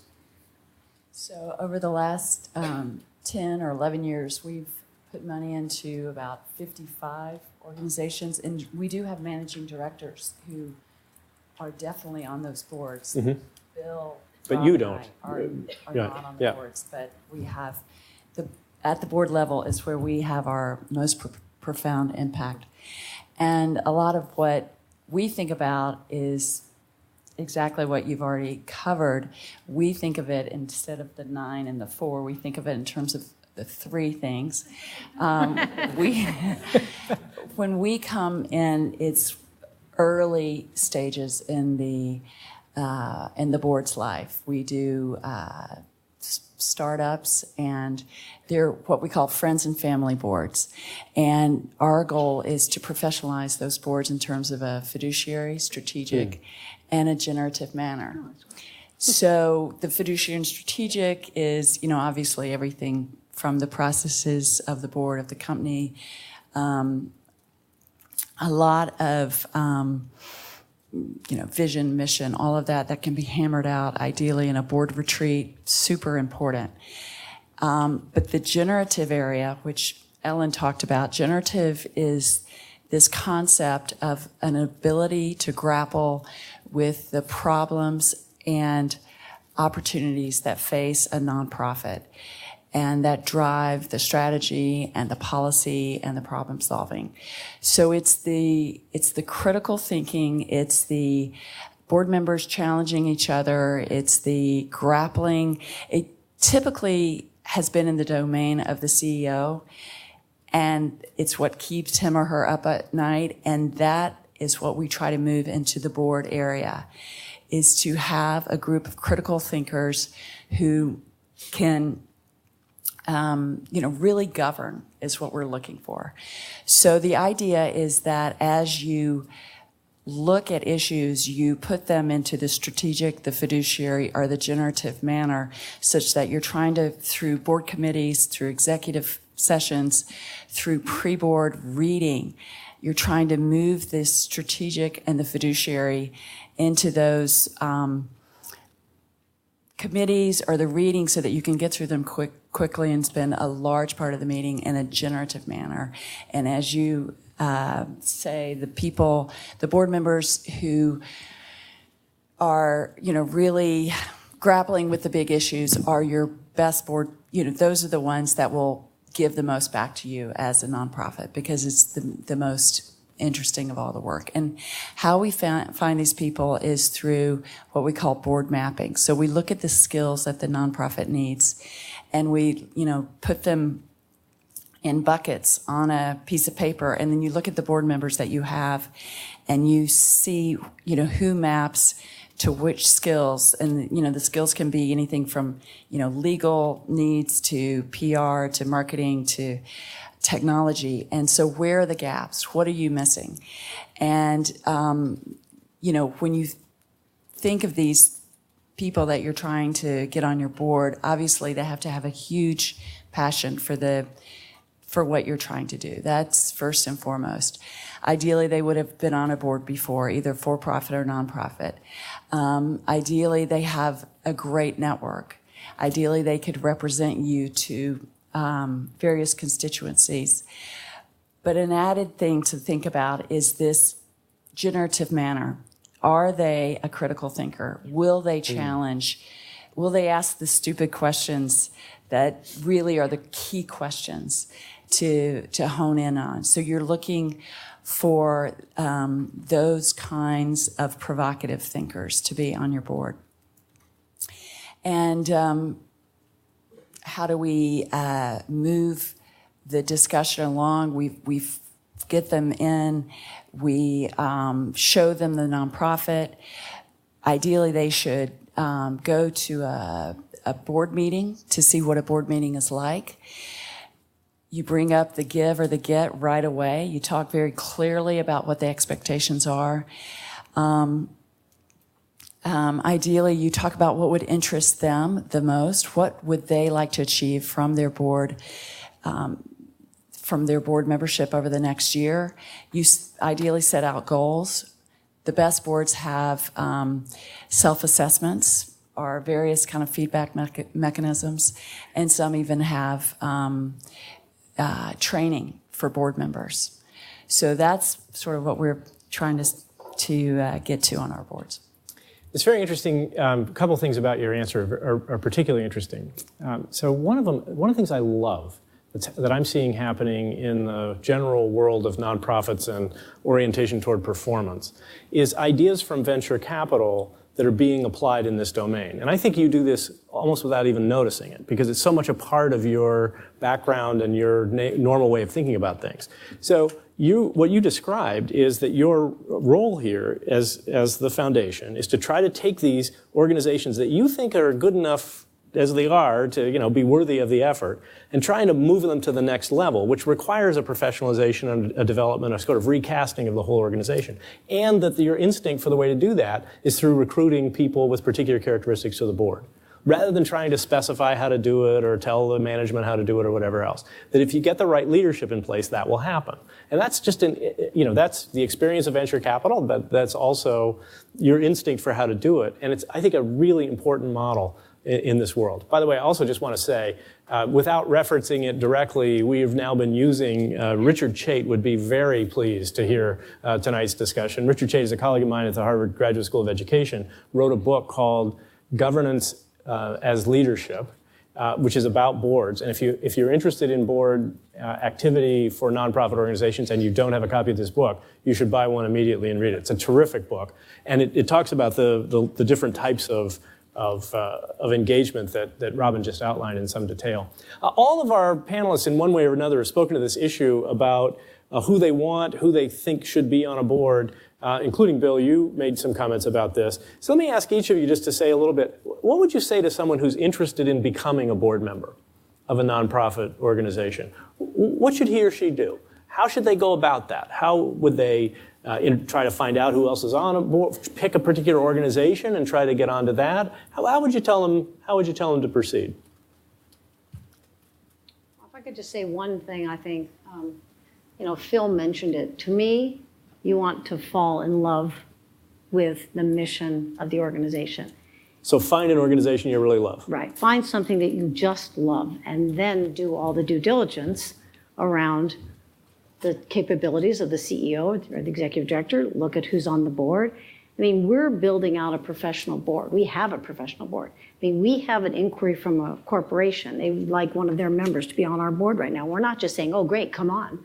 We're going to do our due diligence on our end about that company and that individual, right? But I feel like I really believe strongly that you all, as you think about joining a board, because it's such a serious and important role to really lift the nonprofit sector with your social capital and your intellectual capital, that really doing your homework to make sure that it is a match and that you're in love with whatever that organization is doing. I think a takeoff on the passionate connection is you have to be willing to cultivate on behalf of the organization. Honestly, I think if you're on a nonprofit board and you don't give a significant amount of money to you, and you don't, read the homework between meetings, show up to the board meeting 10 minutes early, actively participate, you're wasting your time and their time. It's not acceptable, in my opinion, to sit on a board and not do those things. And so as you think about being on a board, think about the cultivation this way. A guy, a really successful funds development consultant, gave me this gift about 20 years ago, and it was really a kind of a sea change for me, so I hope it works for you. So the idea of selling the organization to your friends, to your business colleagues, to your family is really, it's a mischaracterization. What you're doing is you're making an opportunity that you've endorsed with your money and with your time available to your friends and your business colleagues. It's like a pre-screened investment opportunity. You've done all the hard work. All they got to do is give a little dough. And so you're making that connection available. By no means are you selling it. And you make it available to them. If they like it, they'll come to the party, they'll write a check, they'll come to the event, they'll get involved. If they don't, your friendship's fine. They're not going to kick you out. So think about it like that. And it's, to me, that was emancipating. I think this is actually a fantastic observation. For many generations, nonprofit organizations have always felt like they had to beg to get resources. They had to go on their knees and so please help us because we need the help. And what you're observing is you got to flip that around, okay? There are thousands of people in the world that you know who would love to have an opportunity to make a real contribution to the world around them. And if you can show them that opportunity, show them an organization that's actually going to deliver on these important missions that it has set up for itself, and that their resources, their blood, sweat, tears, treasure, time, everything else, is going to be turned into real important value that's created for these beneficiaries that the organization is trying to help. You're providing an opportunity for people to be fulfilled in a way that they will love, okay? And so you're not asking for a favor, you're providing an opportunity. I think that's a really important attitude. So can I just add? It'll come up, go ahead. Will it? No, I guess not. Yeah. Let me artificially divide nonprofits into two categories. Those where significant generosity are necessary and those not. There are about over a million by the IRS count, 501c3s in the U.S. I read somewhere there are 2 million nonprofit board members in the U.S. Like most data, the nonprofits, somebody made it up. There's about 100,000 nonprofits in the U.S. of any scale, meaning a few $100,000 or greater. The typical nonprofit, social service, community organization, whatever, all you need to do is show up. You call the chairman, you call the executive director, show up at a meeting. By the third or fourth time you show up in a row, you'll be the chairman of the committee. They're desperate for people who care, even if you can't write large checks. Most nonprofits, if you write, let's just pick a number. You write a $10,000 check, you write 2, they'll know you. They pay attention, or subscribe, or volunteer. This is one of these things, simple proaction is by and large you need. Now there's another group of, so if you want to join the Harvard or Stanford board, first, get $1 billion. Second, make a major gift. Third, imply there are other major gifts in your future. It's a serious notion. There's a certain segment of the nonprofit sector where money is what's going on there. And mostly, if you are not in a position to be very generous, there are usually lots of volunteer and wonderful other opportunities, but it's just not going to happen. Meanwhile, there are, other organizations that would be really happy if you just simply treated them seriously. There's no mystery to it, frankly. I want to pick up on this issue because you spoke to it before, and Bill, maybe you could comment about this, and maybe others on the panel could as well, about this issue about the notion of give or get off, and the intertwining that creates between the governance function, which is what being on a board member actually, from a fiduciary perspective, actually means, and the fundraising perspective, which is not the same. So, one question for our operating managers is, do you feel any conflict between wanting to have people on your board, basically because they're going to give you money, and the amount of influence that gives them over what your program direction is? Is that an issue for you? And Bill, do you experience any of that same kind of tension or confusion of these two different roles? Here's my worry, is that people who, as you said, there are people who get onto the board by saying, I've got a substantial amount of funds and I'm going to give some now and there's more I can give later, but I want to sit on your board. That some of the people who are doing that are not taking their governance responsibilities as seriously as they should. That they're really there principally as a source of funding, and that they're not necessarily, therefore, doing the kind of strategic and performance and other work that we've spoken about. So I'm an utter pragmatist about this. I think it's one of those things people talk about and rarely actually happens. First of all, my term is social capital markets. I think donors, by and large, are under-engaged with what nonprofits do with their money. Yes, there are some lines. But, you know, Stanford's biggest gift in recent times was from Bob and Dottie King to create a poverty alleviation institute called the Stanford, Seed. It was their idea. And a lot of the things that have happened at Stanford or Harvard have come from donor initiatives. Universities, hospitals, performing arts, there's a line. They don't want you to cross it. They only want to pull you over it a little bit. And so I think this is something, you know, if you got a lot of money, you want to influence the institution, I would say go right ahead and try. If it's a good, strong institution, they'll know where to draw the line. And they do it, the good ones do it all the time. This issue of donors corrupting nonprofits, you see it, but I think it's pretty rare. I want to worry about the other side of this as well. The other side is that they're not actively enough engaged, or that they're only engaged with the part of it, the funds that they gave, and not taking the rest of the governance of the institution as a whole as seriously. On my nonprofit board, I'm happy to have one or two of those. And I think having Aunt Sadie at 83, because she can't come to the meetings like she should, and there's the Family Foundation, and telling Sadie she's not on the board anymore, is just silly. Very good. Rob, did you want to come on this? So one tool that's helps with all of these issues is you can have your board, and then you can have your advisory board. You can have fundraising chapters. You can have your, boards in different parts, regional boards. You can have an ex officio board. In other words, a great way, if you're the CEO or the founder or the chairman, to really spot the best board members is to bring people on through, please join my advisory board. Please join my, will you head up a fundraising chapter? It's a great way to see who are those challenging thinkers and who will be really great board members, because a lot of people want to write a check and they really don't want to be on the board, and yet there's this feeling of, well, we have to have you involved. And so the point is as the leader of an organization, there's all kinds of creative ways to on-ramp great talent and off-ramp great talent. One thing that we do is we typically have a 3-year term on the board, and after 3 years you sometimes say, we'd love to stay in touch with you through our advisory board. Or you have a way to see who the performers are and who are not.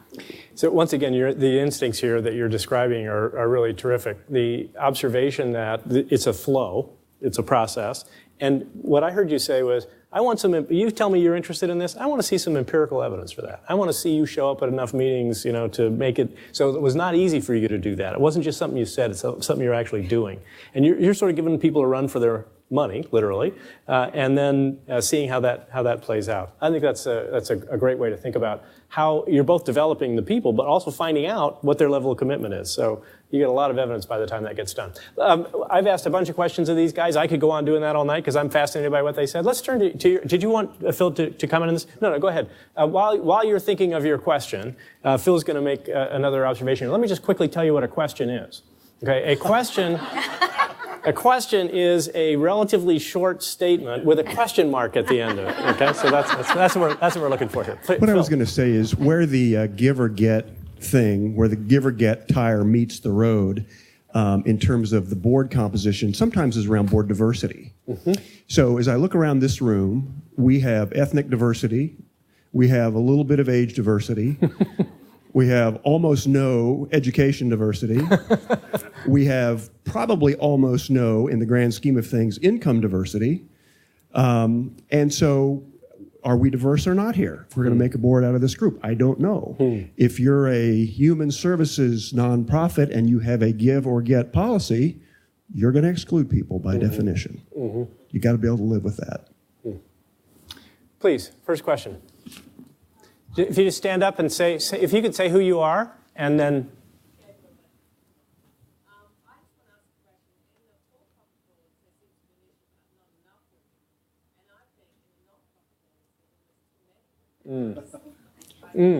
Great question. The question was, in the for-profit world, there don't seem to be enough women involved in governance. But in the nonprofit world, you said, it's your words, just to be clear, that there might almost be too many women involved. Any comments from any of our panel? Looks like you touched a nerve here. Can never have too many women. It's impossible. I don't know if that's true. I still experience in the social entrepreneurial sector, whether it be executive directors, executives, and board members, I still experience more men than women, for whatever it's worth. So we, on the staffs of these nonprofits, often I experience more women than men. But at the board level, I often experience more men than women, for whatever it's worth. Yeah, and if I could add, I think that's my experience as well. We've had a more male-dominated board. But I want to comment on something we've been talking about a little bit earlier and tie it to this. So my experience has been much more as in partnership with other venture organizations, much like you just heard about Kaplan, Draper, Richards. So we wound up getting into New Schools Venture Fund, then Sea Change Capital, then New Profit, then Skull. And I only say that to you because I credit those organizations, plus an amazingly talented board and staff, with being able to be much more focused and driven and professional, and I think really trying to bring in the best of the business world. And, I think gender isn't really an issue for us in terms of board. I think that, the mission of getting every child a great teacher, I think, goes across genders, right? And the kind of rigor and discipline and scale and focus that we have clearly goes across gender. But having said that, I sat on several boards that were almost all female dominated. And those were actually, this is not about the women, but it was really about the leadership. It wasn't robust enough. And I feel like we can really drive for much greater social good in America when we have both men and women in the most high-powered, focused boards. And I think if I've learned anything in this sector, boards matter. And really delivering on a promise of a mission requires a talented board chair and a talented board. Please.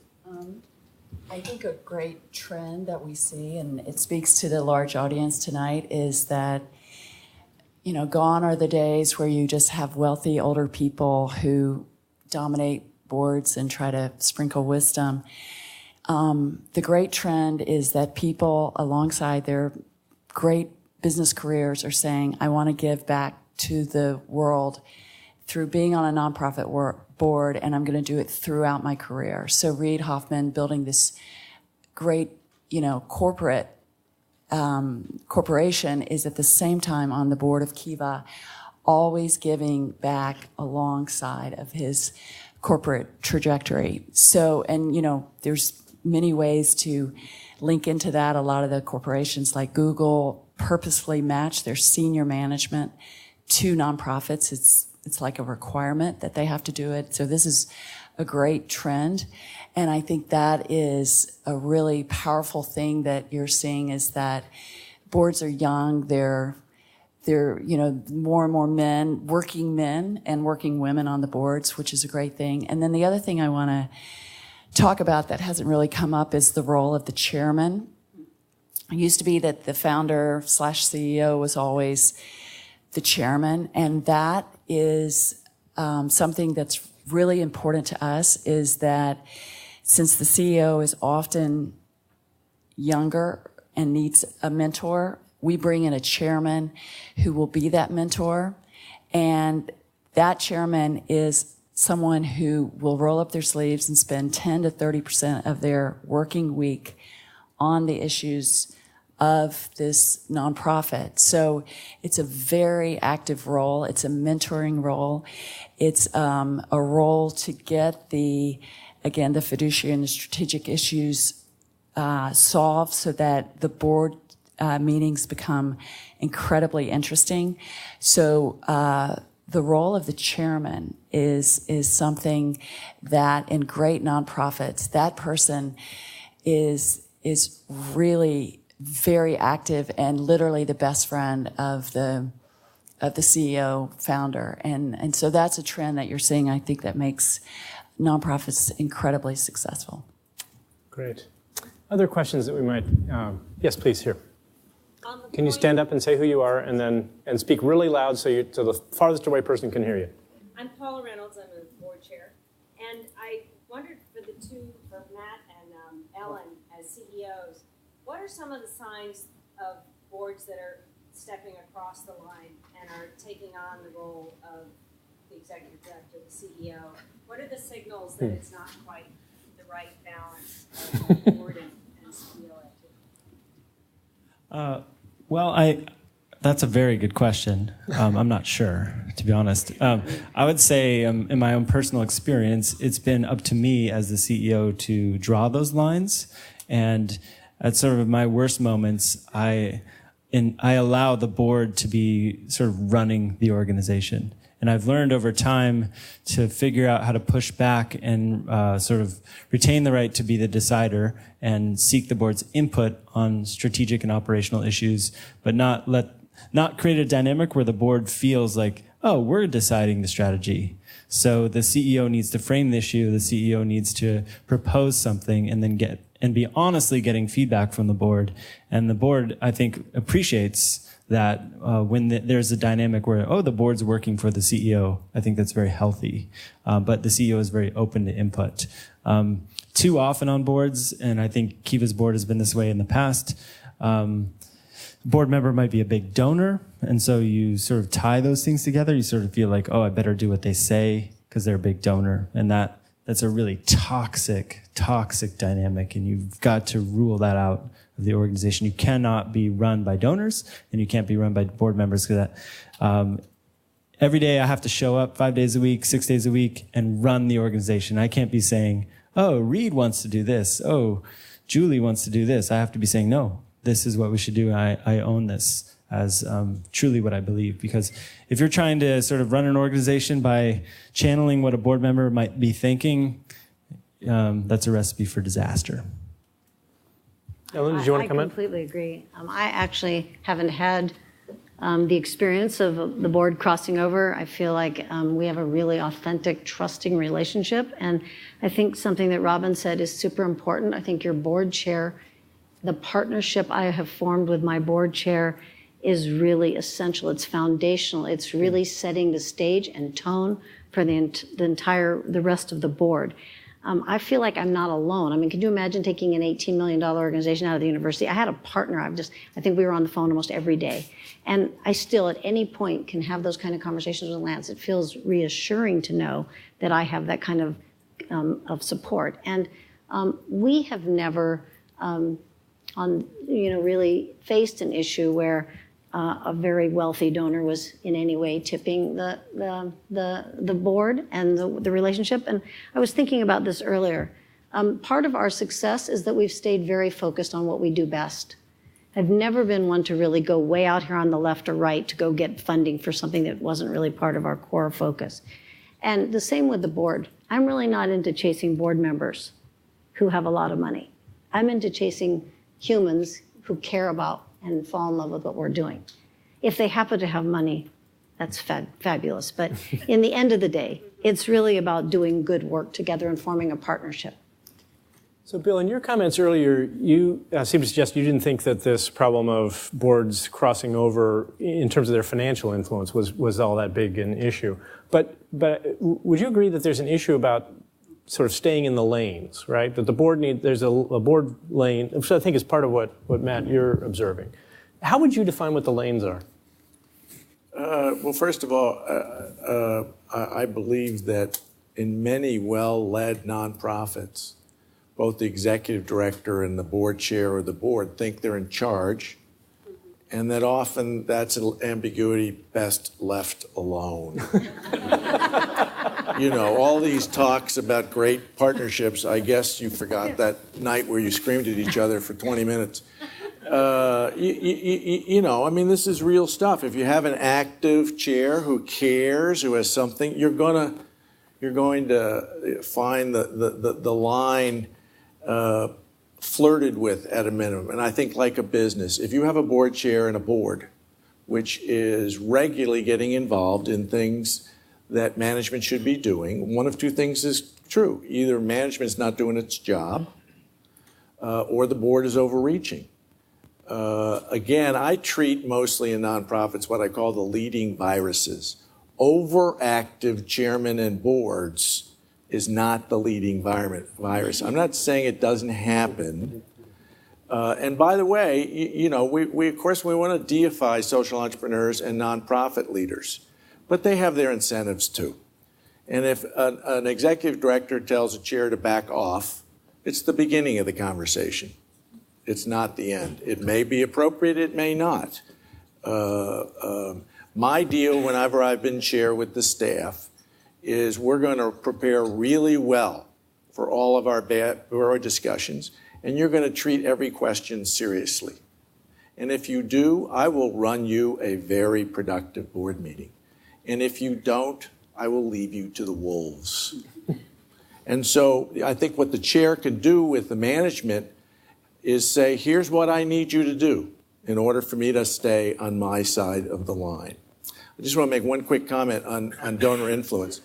I do think often nonprofits chase mostly foundation money. But to me, it's mostly in the direction the nonprofit sees some related program. They repurpose something they're doing to match the criteria. It's to me less often individual donors. It's more foundations. I don't like that kind of thing. So one way we could pick up on this, and this distinction has been made a couple times, the highest level, the generative, sort of most abstract in a way, but also most inspirational issues, this more concrete but still strategic issue, the fiduciary issues. One way of looking at your question, when the board's crossing over into taking on things that it shouldn't be, is when it's becoming, because management ought to be running the tactical side of this.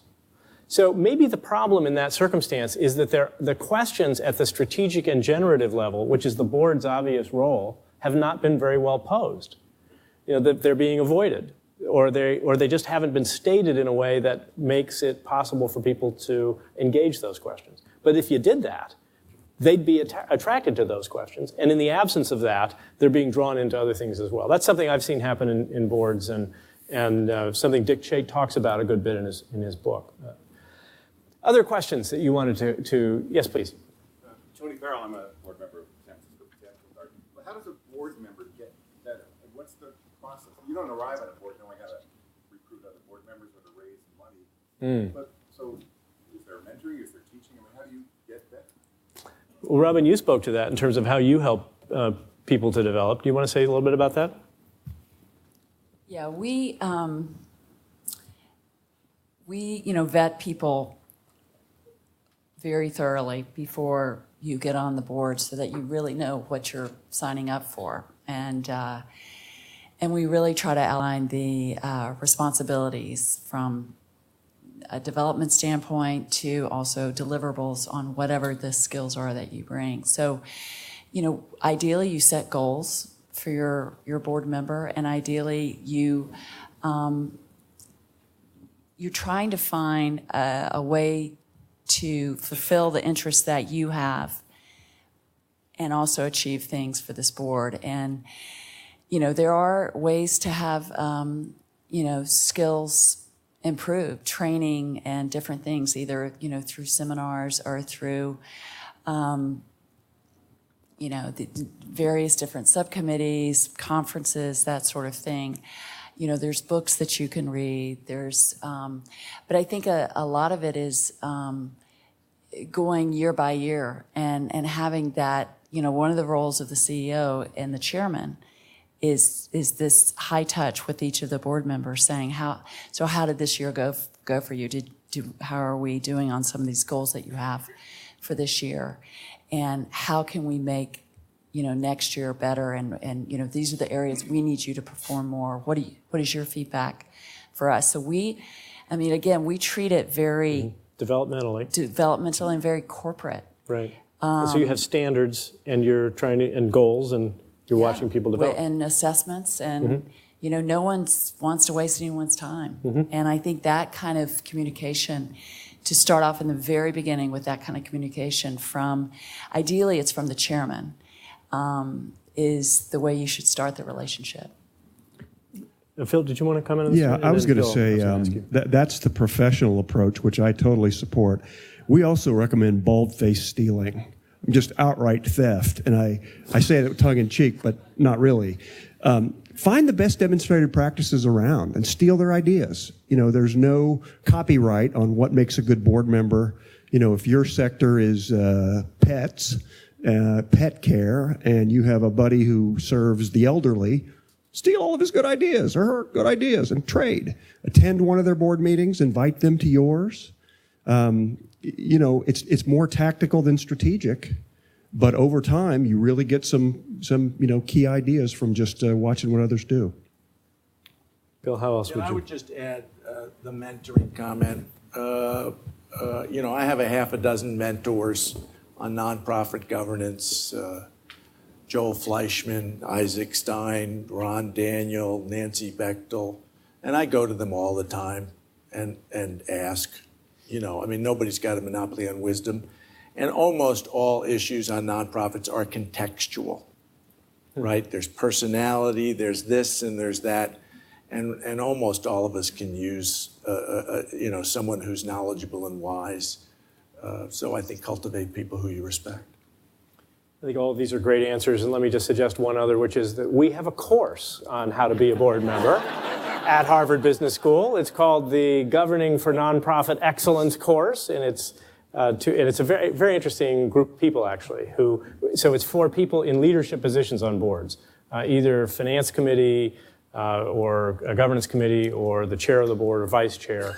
And it's a fascinating group of people to be with, because and this draws on on Phil, your observation about exchange, because you get all these different board members from different types of organizations talking about process and procedure and getting to know each other. And it's a very fruitful, I think, and I don't think there's near enough of this. So I really welcome your question, because we shouldn't imagine that just people who happen to be good at something else and are really smart, even if they're good as a for-profit board member, it doesn't perfectly translate. There's a different set. That's part of what we've been talking about tonight. There's a different set of things we got to. Can I add one point? Yes, please. I think I'm seeing many organizations like SVP, for example, is doing a session October 17th, 18th, 19th, a conference in Silicon Valley. There are many different sessions on board, working with boards. I just seeing this, Board Sources offering a conference, and I think that trying to change the sort of paradigm and the perception of boards is super important. And I'm just seeing cutting edge ideas emerging, much like what we've heard tonight. But part of what's so great about what all of these panelists are observing is that we are involved in the process of ratcheting up the standards for performance in every aspect of these organizations, in the executive director, in the way the organization looks at its performance, in the board, in how the board operates. Every one of these things. Over our history, we have tolerated a relatively low standard for performance because good intentions plus best efforts seemed like it was all we could reasonably ask. Why is that all we can reasonably ask? Why can't we ask for performance, for actual, all right, I'll stop. But this is one of my favorite rants, so I'm about to, so please, yes, your hand was up before, please. Hi, I'm Eliza, Executive Director of Global Glimpse. I'm going to come from the staff perspective for all of you potential board members. I'm wondering, how does a successful and effective executive director toe that line between sharing too much boring information with their board and empowering them to be knowledgeable and make clear and powerful decisions to move the organization forward and scale? So you guys can both talk about that. So I think the most important role of the chairman is to work with the CEO to get ready for the board meetings. So there's so much information that you could share that part of my role as a chairman is to say, let's only send, they only have, the ability to read X amount in the pre-board packet. So let's key in on what is the most important stuff for them to put, to really focus on. And I think it's, you don't come to the board meeting without having read out all of that. And because the idea of a well-run board meeting is that you're immediately jumping right into the big issues. And once you start that type of culture on a board, then everyone steps in line with it. So I think that the role of the chairman is to help the CEO determine the amount of data, background reading, and really stay focused on that. And I would, another thought, just based on the prior question, you become a better board member just through having experience. And your corporate board experience and your nonprofit board experience is something that you can then, take into the next one. So, again, this whole idea of, you find really great board members saying, well, the way we do it on such and such board is this way. We should do it this way, or we should do it that way. The point is, you become better as a board member when you're stealing ideas from the best performing boards that you have been on. And so you'll find that people are, constantly bringing in their best ideas, and you will too. And I think you definitely steal a lot of good ideas. Other answers anyone else on the committee would like to, on the panel? I'm told we have time for one more question. Please. Thank you. Front row advantage. Brenda Galilee, and I am the new chairman of a 501c3, getting ready to fund and do a fund campaign. So my question is about risk disclosures when you're fundraising. The campaign is going to be centered around a project that's being filmed inside San Quentin Prison. We believe it's at high risk of non-completion because the CDCR, the California prison, can shut it down at any moment. And we're getting ready to do a fund campaign.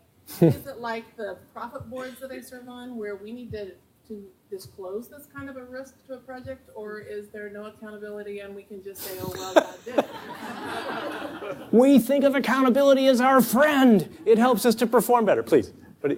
Any answers from our panel? Full disclosure. Total, complete, full disclosure. Right.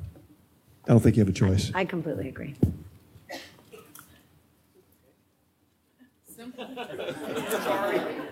Sorry. So we've come to the, sorry, no, go ahead, Ellen. I just was going to say, final comment. In the work that we do in philanthropy, I don't really see it as fundraising as much as I see it as a partnership with those that are interested in the work that we're doing and really helping to help us reach our outcomes. And so I'm very transparent with every funder. I build strong relationships. I mean, that's what it's about to me. And so full transparency on this and on most things is what I would always suggest. So we've come to the end of this part of our discussion. I wanted to give each of our panelists just a few moments to give one benedictory remark to the people in this audience. Just one other thing that you'd like to say that we haven't touched on yet that you think is important to know. Matt, thank you for going. We'll just go down the row. One of my best board members is the founder of LinkedIn, Reed, and he's very, very involved but very busy. And he's been a big influence in my life. And one thing he said about boards, which I try to live by today, is you should want to talk to every board member for an hour each week and honestly value their opinion. So that's sort of the baseline requirement for board members, in my point of view, is do you honestly value their strategic input? And if you don't, even if they're an amazing donor, they probably shouldn't be on the board, because that's how boards go wrong, is when you get in a room with people who you honestly don't value their opinion. You look at them for money, or you look at them for some other thing, and then most nonprofits are dysfunctional because of that. So you got to be picky. You got to look for that. That's really good. There are some who say philanthropy is best done anonymously, and I actually subscribe to that. I think in its purest form, giving money or giving time and having it be about the organization who receives it, it's all about them. It's not about you. think about doing it anonymously. Ellen? I think the thing I've been thinking a lot about is how important the culture of your board is. Like, my board likes to be together. Like, when they come together 4 or 5 times a year, they're happy to be in the room, and they spend the first few minutes before we get going just talking. And I guess I think it's fun. It's intellectually stimulating, it's emotionally, it's sort of warms your heart, and it's energizing. So look for a board culture that's invigorating. That's great. Ellen?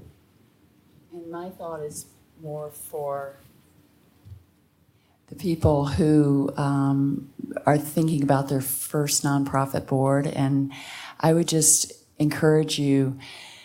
It may seem like you don't have enough time, and you don't know if you can really commit. But if you start a culture of constantly giving back and just make it a part of your career, that I'm doing my corporate thing and I'm always doing something in the nonprofit world, whether it's an advisory board or it's a fundraising chapter, or maybe if you have a little more time, it's a board where you roll up your sleeves. But if you start that as one of your values in your career, and you'll just be amazed at the richness that it'll give you, and how much in 10 years, 15, 20 years, you're really a great board member, you're a great addition, you're really making a difference in the world, and it's because you started just carving out that time, way back when.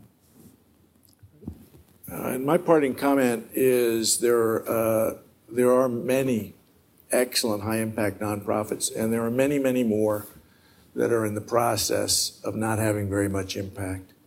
And so I suggest you view yourself as a scarce, valuable resource. And if it has resisted your ability to help, find another one. And recognize, I think that the impact of the nonprofit sector in this country is at least as large on the quality and the impact of the lives of us who get engaged as it is at the explicit impact that the nonprofit is trying to have. So you're a scarce resource. Respect your time.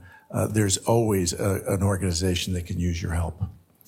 So this is great because it's something on which Harvard and Stanford can completely agree.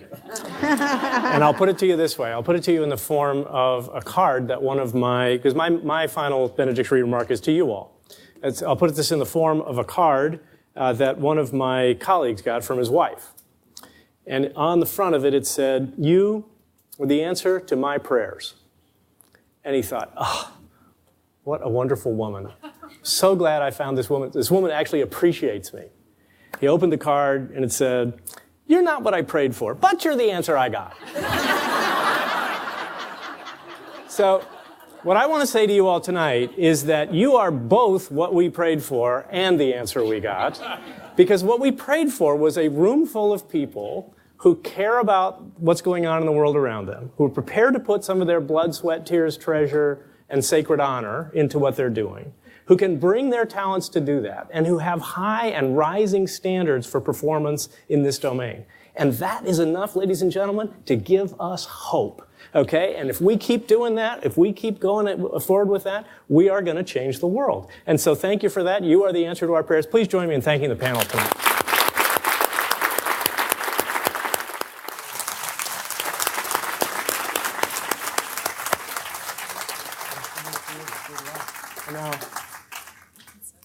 Hello. Hi. I'm Nancy Wong with HBS Community Partners. And I'm Loretta Gallegos with the Center for Social Innovation at the GSB. So, it's been a long night, a great night. We just want to take a couple minutes to thank some of the people that helped to make this happen today. First of all, thank you so much, Dutch Leonard and Bill Meehan. We feel like we had 2 stars from both HBS and Stanford GSB, so thank you for joining us. Thank you. And our panelists, who all provide great perspectives for us today, Phil Estes, Robin Richards-Donahoe, Matt Valerie, and Ellen Moore. Thank you for coming. And I have to add a very, very special thank you to Bill Draper, who has been involved in this event, planning this event from day one, brainstorming with us, participating, encouraging us. So thank you very much, Phil, for supporting us today. We also want to thank Meg Garlinghouse and Liz Lisner, who are our partners here at LinkedIn, for hosting the event and for putting their blood, sweat, and tears in. And we couldn't leave LinkedIn without talking with you about their work in connecting all of you to boards and board members. And so we're going to bring up Luke Baxter, who is currently a GSB alum and member of the GSB Alumni Consulting Team Board, to talk to you very briefly about that work.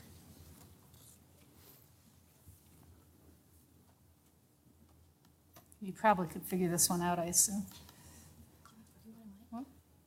Yeah, so how many of you out there were wondering, like, why are we here?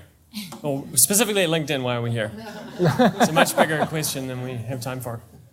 Yeah, so a couple of people outside were asking me, and the answer is partly because we have these great AV and these great snacks and hospitality, but also because we think we're doing something pretty special with our platform here.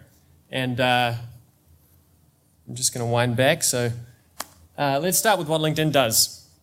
We connect talent with opportunity at massive scale. And I guess you've already seen the reveal on this, but this is typically how you might think about what we do. Paid opportunity, paid talent. It's the world's largest professional marketplace. We have over 238 million people. And the business I work in by day is about this equation. It's about finding the right talent for almost 300,000 jobs on the platform. But what we realized, and what I do by night, quite literally tonight, is work with a great group of people led by Meg to add the other piece to this equation, which we're finding is just as important for professionals as the paid side of the equation, but for different reasons, obviously. And there are two strands to that we're working on. One is what we call skilled volunteering, which is helping professionals use their skills to solve very specific projects for nonprofits. And the second is what we call our Board Member Connect program to make board placements that we have been talking about tonight.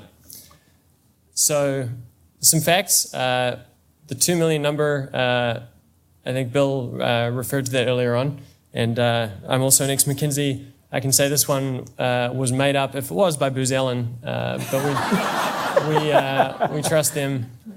And more importantly for us, we know that 78% of professionals want a nonprofit board opportunity as part of their experience and as part of their professional life. And 74% of board members have to do some recruiting. And that is the equation we think we can help with. We've started a program called Board Member Connect. Simple proposition, it'll solve your sourcing problem for that next board member. And the details are available on a URL I'm going to put up and on some amazing collateral outside that Alison from our team has prepared. But examples, I think, are always the most powerful in this space. Very quick example here, Berkeley Food and Housing. These guys are in Berkeley. They provide programs for the homeless to solve those core needs. And they needed a very specific person for the board.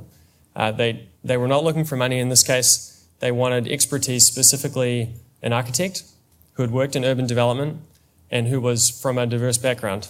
And this is a pretty specific need, right? You don't meet this person, bouncing around at the LinkedIn conference necessarily. And they solved the problem in less than 2 months with our help. And here we can see the ED. The kind of a gratifying comment when you work on this program.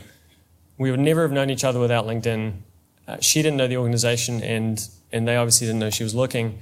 On the other side, you can see how powerful and quickly this can play out. So Carolyn received this InMail. It's one of our corporate recruiting products.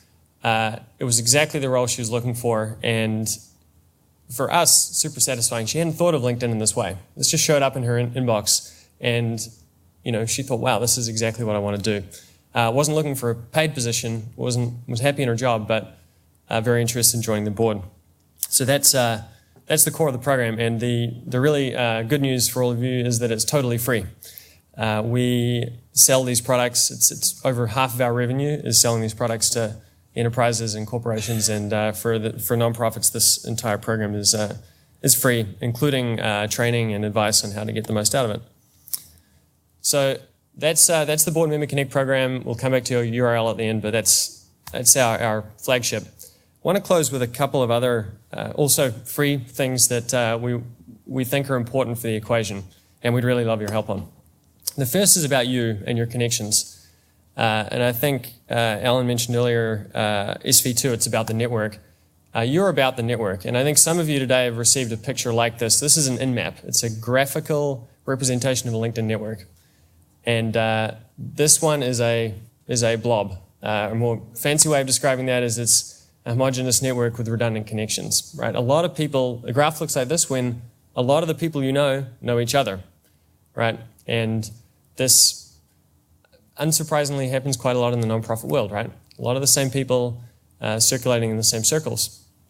And as folks in the room who span various worlds, you all span the business world and the nonprofit world, you likely span other professional and geographical worlds, try and make your graph look like this, right? So this is not a blob, this is a series of blobs, and the linkages between those blobs are where the magic happens, right? These are the possibilities where it turns out someone you worked with or someone you went to school with in Berkeley knows that architect that you now are trying to get on your board.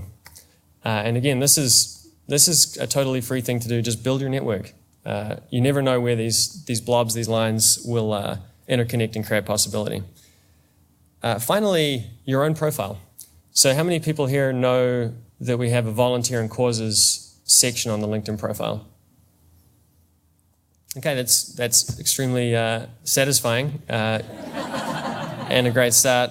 Tell the others, and here's what it looks like. The LinkedIn profile is typically blue and black text, but what it says here is pretty important. 3 things. One is you can tell people what you're looking for, right? And on a potential board member's profile, they can nominate their interest in board member roles. This particular one says skills-based volunteering, so this person wants to help out. You can say the causes you care about, and there's a set of those you can choose from. And finally, the organizations you support.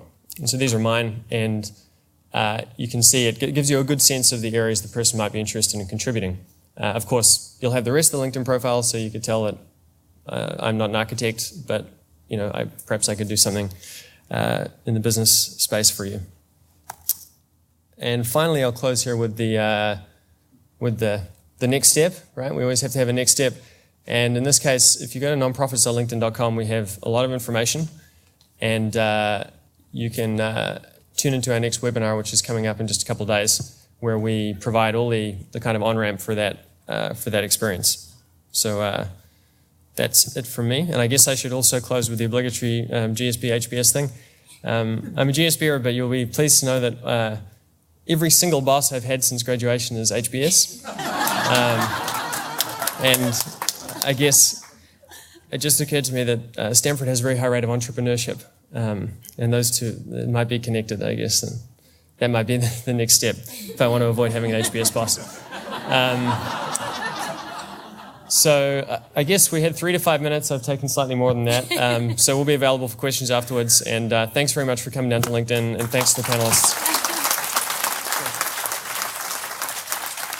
So very quickly, I just want to introduce our advisory committee, because and the reason why is because these are people for you to seek out if you are looking for a board opportunity. So I'm going to ask them to stand when I call out your name. Kelly Bathgate from Tipping Point, running the board placement program. Kelly, if you'll stand. Kiki Mills-Johnson from Full Circle Fund. She'll please stand. She's still here. Kiki. Okay. Laura Moon, Director of HBS Social Enterprise Initiative. Kathy Salmanowitz, who's board member of SV2 and Goodwill and also former Executive Director of Community Partners. Matt Carbone is not here. And let's see, I think. Jim Thompson from Positive Coaching Alliance, I know is here. Oh, he left. Jen Rattay from SV2 and Nancy Heinen, Board Chair of SV2. John Power, Executive Director of the Volunteer Center. Joel Bashevin, Executive Director of Taproot. Lance Fours, I think, still here from Catalyst and SV Partners and SV2. And Heather McLeod Grant, co-founder of the Catalyst Corps. And before we let you all go, I want to do one last thanks to our planning committee. You've met Nancy, obviously. Karen, if you wouldn't mind standing. Jim, if you're up here somewhere, way in the back. And Christy and Bill Draper. I represented the GSB with this fabulous team of HBSers, and DRKs, and I want to just thank them for allowing us to work with them from the best business school around, of course. And thank you. If technology works right, by the time you leave here, you will have a survey in your email box. Please fill it out. Each school is interested in doing more work in this space, and we want to hear from you as to what you want and how we support you. And if we don't get your feedback, we can't do anything differently than what we would do on our own. So please respond to that. You can find Nancy and I and the rest of the team if you have further feedback that you want to give. Thanks for being here.